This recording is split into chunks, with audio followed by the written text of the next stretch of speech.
I'm the only one that can do it. I have to go. And they can't compete with us in that space. Like my kids can't say, well, Dad, you've been such a good dad this quarter. We're going to go ahead and promote you to an executive vice president of fatherhood. We're going to give you a bonus this quarter. We're really happy with how you're showing up. I'm just dad. They have nothing to offer me. And yet at the same time, I am infinitely more confident in my work role. I've trained for this. I've done it for 22 years. I've lived this life. I know exactly how to tell people how to handle their money. I've walked so many of these paths with so many families. I am really confident. I have never raised a 16-year-old boy before. I have no idea what I'm doing. And so if I'm honest, I would rather do the thing that I feel is in my wheelhouse and that I feel totally prepared for. I am always feeling inadequate as a husband and a father.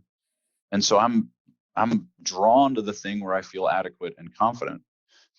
And so this lie of being irreplaceable pulls us further into this identity that I matter. I'm the only one that can do it. I have to do it. And yet I'm 100% confident that there are thousands and thousands of people in the city of Cincinnati that could do my job. And many of them could probably do it better than I can. But there is no one else on this planet that can be a husband to my wife and a father to my kids.